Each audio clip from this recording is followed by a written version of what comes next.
Hello, everyone, and welcome to the Board Gaming Doctor. My name is Phil, and I'll be your Board Game Doctor today.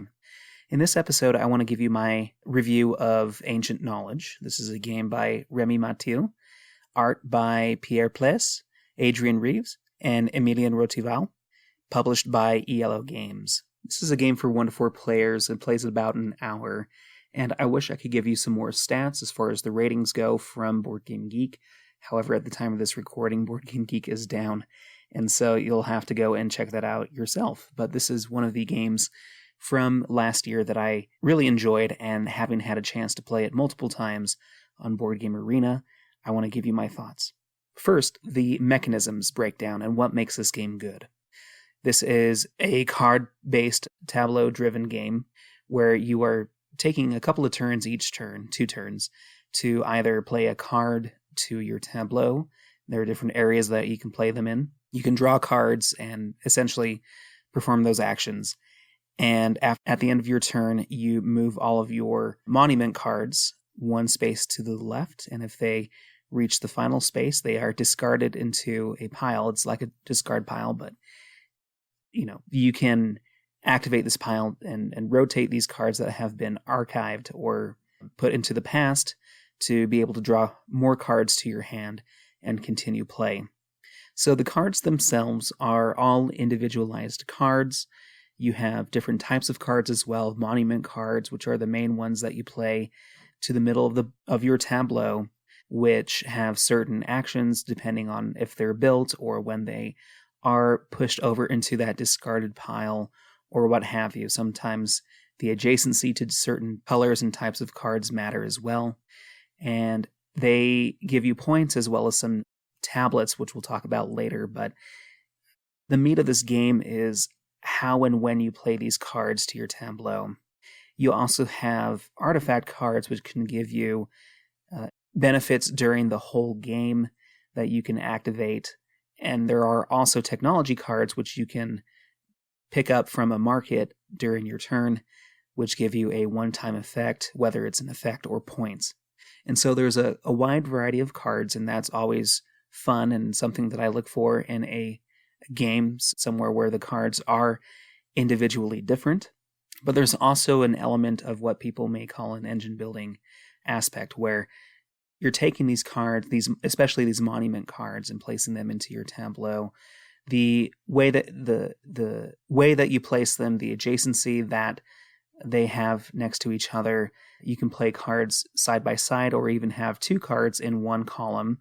You have freedom to play them wherever you want on your tableau as well in that row, as long as you discard enough cards to get it to a position that you want it to be. And so for the right price, you can really arrange these cards in ways that may benefit from one another or give you some time to prevent the negative points from happening as well with the tablets that are placed on them. But essentially, the engine is you are, placing these cards efficiently and solving this puzzle of where they might go on this tableau.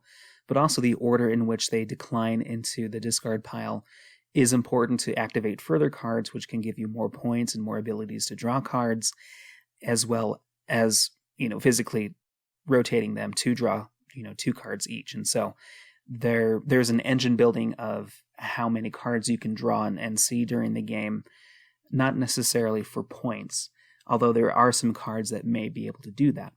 Now, the main puzzle of this game, though, are these tablets that are placed onto your monument cards when you play them.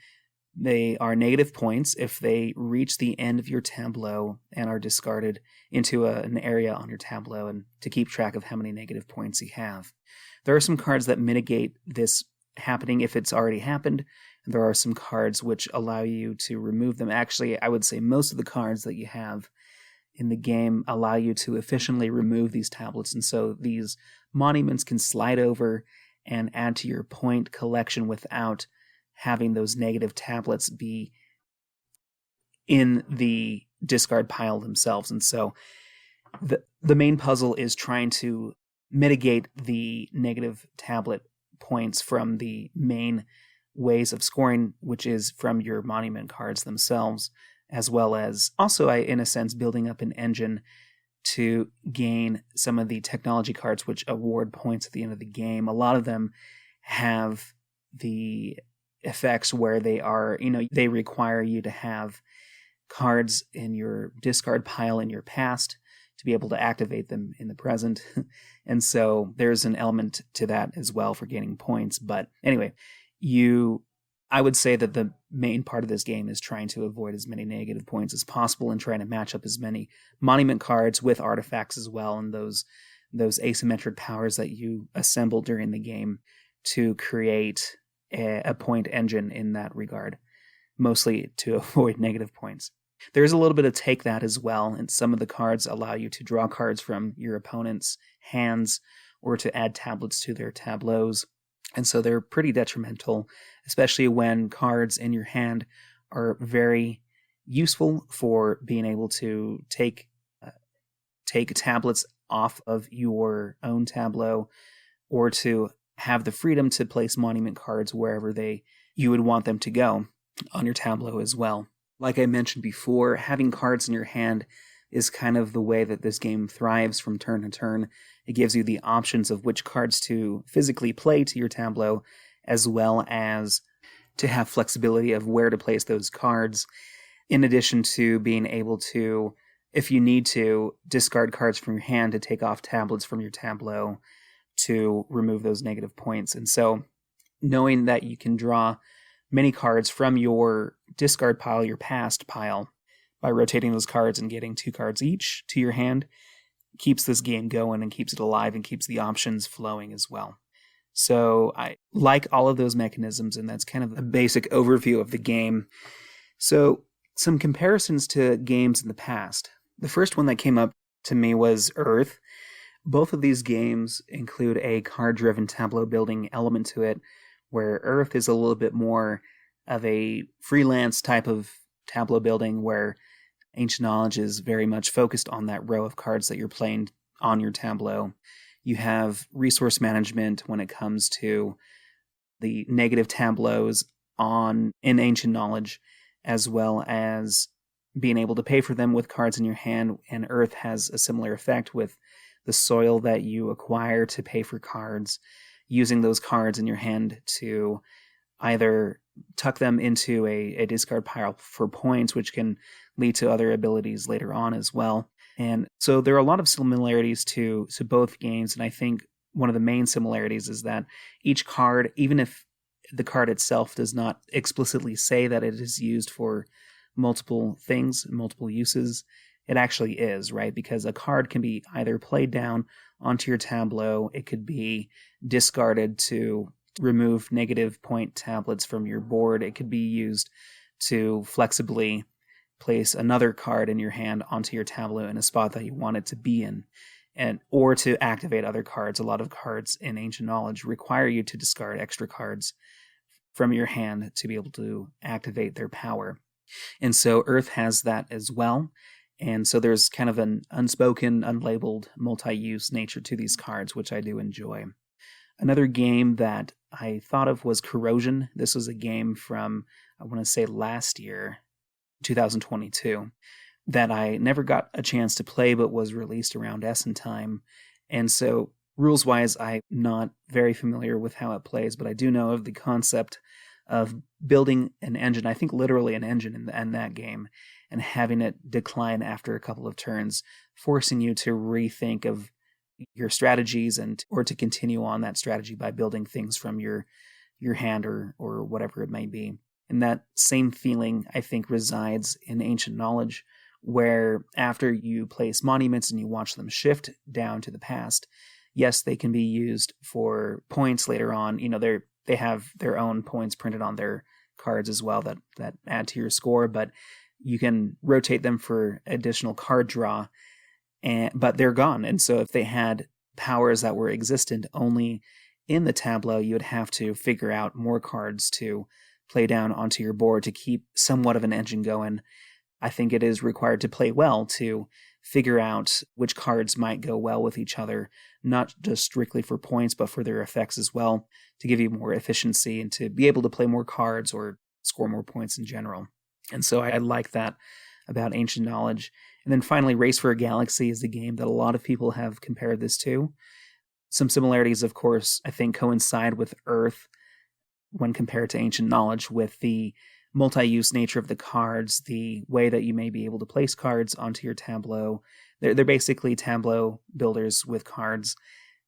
However, I feel like Race for the Galaxy gets through, especially with the base game, kind of gets through the deck really quickly, and so you're able to see all the cards and figure out a strategy based off of how they show up in your hand and what's available to you at different moments of the game, versus Ancient Knowledge, where I believe the card count, which I don't have in front of me right now, is pretty substantial, and so you're likely not going to see all of the cards during the game, maybe perhaps at a higher player count, but I haven't seen that happen yet, and so it's a little bit closer to Earth again, I think, when it comes to the actual card count. Going into the peer review, where I compile a list of comments found on Board Game Geek, and I did this before the Geek went down for maintenance, looking at people's comments on the game, whether they scored it pretty highly, somewhere in the middle, or low. And so as a compilation of what people said, first, the folks who rated this game very highly said that the game is praised for its excellent time system, encouraging creativity and learning combos with a variety of cards, making it one of the most captivating games in years. The game is deemed enjoyable, elegant, and rewarding, with potential for future expansions. That I agree with. It feels like it would be pretty easy to expand this game and create more variability in the amount of cards that are added to it, and who knows, maybe even some modules as well. But yes, this game does feature a variety of different cards, and order that you see them, and the ability to see different cards at different times over different games encourages different viewpoints on how these cards are played onto your tableau, which ones were acceptable to play, say, earlier on in the game versus later. And so there is a really cool puzzle to solve every time, and the elegance and the uniqueness that this game has with the cards slowly declining off of your tableau is a feature that people have enjoyed as well. Some people that gave it middling ratings said that this game is praised for its unique card-driven mechanism where cards age and fall off, requiring strategic planning. It offers a fun puzzle and potential for increased enjoyment with more plays, presenting a mix of set collection and light combos.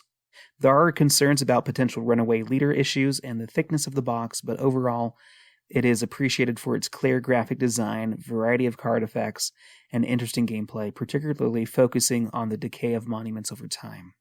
So while those mechanisms that make this game unique are enough for people to say that this game is, at least moderate to above average or so, the fact that the essentially set collecting and these combos that you're creating with your monuments and your artifacts are somewhat light may have this game feel like another run-of-the-mill type of combo-driven card game. And so for these people who rated it in the middle somewhere, I get the sense that while the combos are there, they're not as engaging, especially after repeated plays.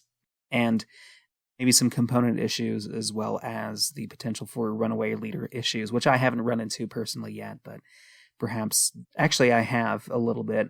If someone I feel like is knowledgeable of the game and how the cards, play out, and knowing what might come in the future once you get a hang of what these cards do, I feel like there are a lot of cards that really benefit from you having certain types of cards in your past. And so if you plan ahead and know that some of those cards exist and you can strategically plan for those cards to come out and be on your tableau, then you can score pretty well, versus if you don't know what the cards do at all, then you might be lost in coming up with an overall strategy to approach this game, and you're just basically surviving from turn to turn. Now, those folks who gave it a low rating said the following, summarized. Ancient Knowledge is a card game with iconography-driven mechanics, low and negative player interaction, and somewhat superficial theme, offering diverse actions, enjoyable card combos, and a meatier gameplay experience with a recommended player count of 2, but too long at higher player counts than 2. And so I would agree, like, I haven't played this game in person yet, but a lot of people who didn't give it a high rating said that this game played pretty long for a player count that's 3 or 4. And once again, I think the theme may be a little bit tacked on as well. A lot of the mechanisms, I think, or the individuality of these cards may align somewhat with the monuments or the artifacts and history that it represents, but overall I didn't get an immediate sense or connection to these items while playing the game. It seems like they are there just to support the artwork for the game, which is fine. Theme doesn't have to be everything, but and there's the fact that there are some take that type of cards, and that leads to negative interaction. However, that is the extent to interaction that happens in this game. There isn't any positive interaction like there is in a game like Earth, where people take different actions, or even Race for the Galaxy for that matter, where people take actions and the opponents can take a benefit from that action, even if it's lower in value. In Ancient Knowledge, your turn is your turn. You are interacting mostly from the take that negative effects from these cards that you play to your tableau, or racing to obtain technology cards from the market that is available to everyone. And so that is the extent that this game interacts. And for a civilization game, themed game, perhaps that interaction or lack of interaction is not something that someone is looking for in this type of game. In conclusion, my thoughts on this game, this is the type of game that I'm drawn to, a more card-driven tableau building type of game, and I've enjoyed the couple of plays that I've had of it. So far, I haven't reached 10 plays of this yet, and I'm hopeful that it will still feel fun after that metric has been reached. Right now, when I come to a turn on Board Game Arena, and I'm playing this asynchronously, I tend to need to dive into my cards and remember what they do. Very much text-based, and so the iconography, even though there is iconography in this game, is not well represented in what the monuments do. And so I do have to relearn what my cards do. It's not apparent from what they represent, like like Stonehenge or something like that. I think there's a card in this game that does it, but I can't tell you what it does because the text is too long or vague enough without iconography that it doesn't stick with me in the long term. It may, of course, if you do play this game over and over again, but it's harder for me to feel like these cards have that individual flair like a trading card game does, where you can say, hey, this character, and you know exactly what they do. Or in the board game world, I get that feeling from games like Agricola, where if you tell me, the assistant tiller, I know exactly what that card does, and I can tell you what because of the icons and the summarized text on that card, it makes it easy to remember. You can probably do that for Race for the Galaxy as well. And so the cards in Ancient Knowledge, I feel, fall very similarly with Earth, where each card perhaps does something a little bit different, but the effects aren't as widely variable or game-changing for them to be memorable. And so take that for what it is. So I do enjoy this game. I enjoy the mechanisms here. The lack of thematic integration isn't big of a problem to me, but I think the individuality and the flair of each individual card in this game, or the lack thereof, is what probably will keep me from playing this game over and over again and really mastering it, barring any additional expansions or material that make this game feel even more unique. Time will tell. But for me, not going to hit anywhere near Earth or other card-based games that I have enjoyed and that I've talked about on this channel. But it's still a very enjoyable game and easy to teach and play and check out, especially on Board Game Arena. So I think it's worth a shot if you do and are drawn to card games like this. But definitely a very positive game. Hits very well for a lot of players, and a lot of people have rated this game very highly. So take that for what you will and experience it yourself so you can give it a rating for yourself. So those are my thoughts on Ancient Knowledge. Thank you for listening, and hope you schedule an appointment with us real soon. Catch you on the next one.